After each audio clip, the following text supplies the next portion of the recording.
Siapa sih yang tidak kenal Cinderella? Semua orang juga tahu kisah dongeng yang satu itu. Tetapi, apakah kalian tahu bahwa kisah Cinderella ini sebenarnya terinspirasi dari kisah wanita bernama Rhodopis? Siapa sih dia? Yuk simak videonya sampai akhir. Rhodopis, The Egyptian Cinderella ini konon katanya merupakan versi cerita Cinderella yang tertua. Kisah ini ditulis oleh sejarawan Romawi bernama Strabo pada abad ke-1 sebelum Masehi. Loh, kok Cinderella dari Mesir, padahal penulisnya juga dari Romawi? Ya, kisah ini memang settingnya di tanah Mesir kuno, di aliran sungai Nil yang menuju Laut Mediterania. Rhodopis yang sebetulnya lahir di Yunani, diculik oleh bajak laut dan dibawa ke Mesir untuk dijual sebagai budak. Kemudian ia dibeli oleh seorang lelaki tua yang baik hati.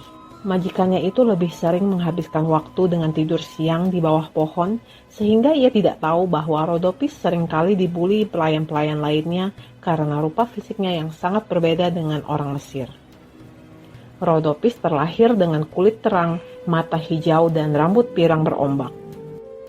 Sedangkan orang Mesir memiliki rambut hitam lurus, mata gelap, dan kulit coklat. Selain membuli, para pelayan itu selalu menyuruh Rhodopis bekerja keras dan meneriakinya setiap hari. Ah, kasihan Rhodopis, tak seorang pun yang mau berteman dengannya. Tetapi Rhodopis tidak merasa kesepian karena ia mempunyai teman-teman sejatinya, yakni para binatang.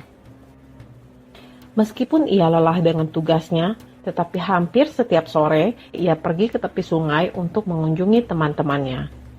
Ia akan menari dan menyanyi untuk para hewan itu. Suatu sore, ketika Rhodopis sedang menari berputar-putar dengan indahnya, majikannya yang sedang tertidur tak jauh dari tepi sungai terbangun dan melihat Rhodopis yang sedang menari. Sang majikan kagum melihat keindahan tarian Rhodopis. Tetapi, Rhodopis tidak mengenakan alas kaki.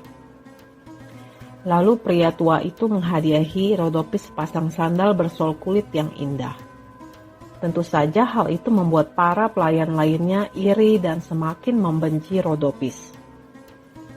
Suatu hari, Farao yang bernama Amasis mengumumkan akan mengadakan pesta di istananya.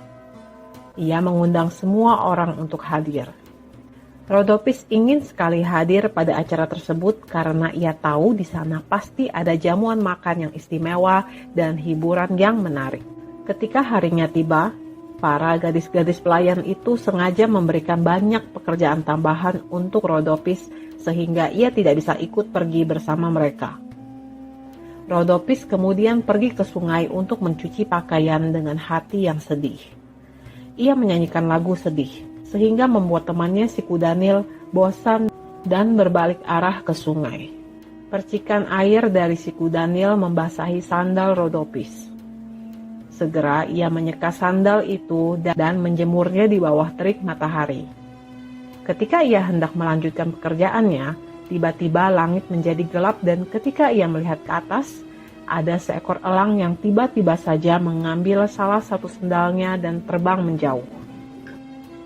Rhodopis malah merasa senang karena ia tahu elang itu adalah Dewa Horus yang mengambil sendalnya. Lalu ia menyimpan pasangan sendal yang satunya di balik tuniknya.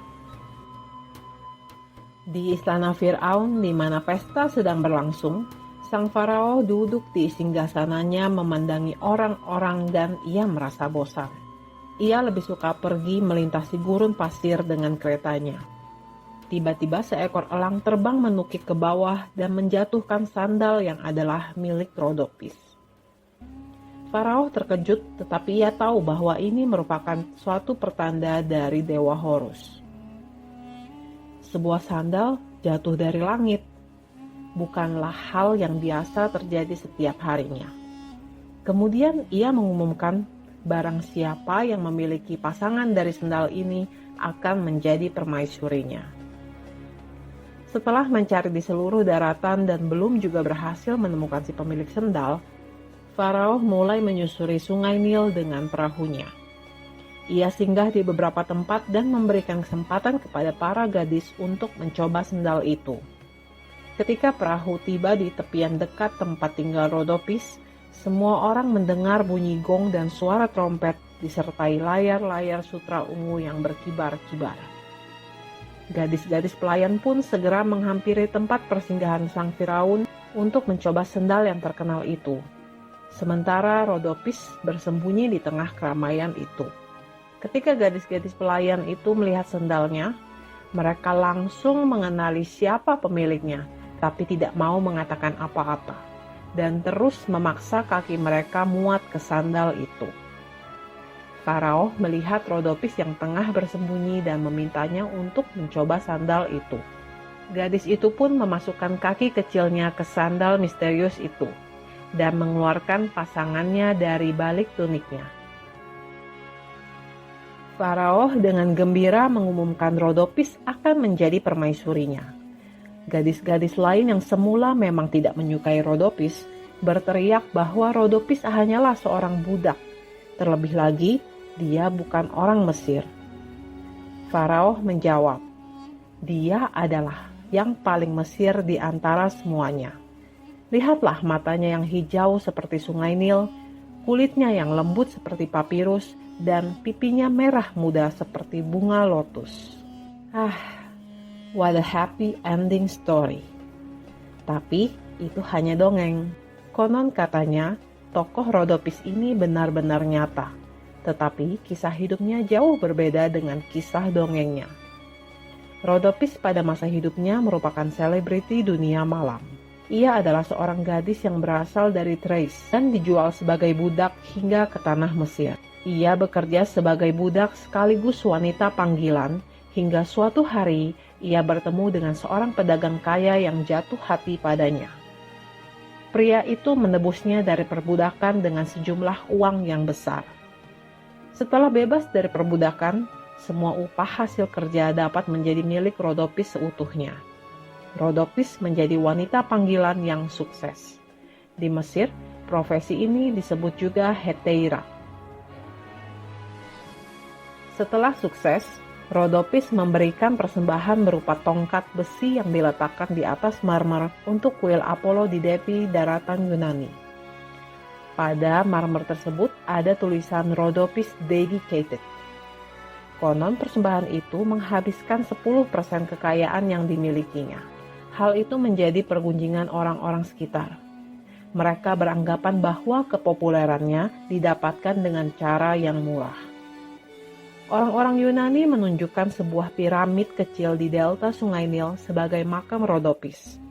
Menurut cerita rakyat yang beredar di sana, ketika Rhodopis meninggal dunia, para kekasihnya yang berduka berbagi biaya pembangunan piramid kecil yang indah itu. Mereka ingin memakamkan Rhodopis selayaknya seorang ratu. Kemudian seorang penulis dan sejarawan bernama Strabo terinspirasi dari kisah hidup Rhodopis dan menuliskan kisah dongeng yang kelak menjadi cikal bakal kisah Cinderella. Dongeng memang cerita yang ajaib, indah, dan menarik. Tetapi, hidup di dunia nyata tidaklah seindah dongeng. So, tetap nikmati kisah dongeng tanpa memimpikannya untuk menjadi kenyataan. Sekian kisah Anasto kali ini. Terima kasih sudah menyimak video ini sampai akhir. Stay healthy and see you on the next video. Bye.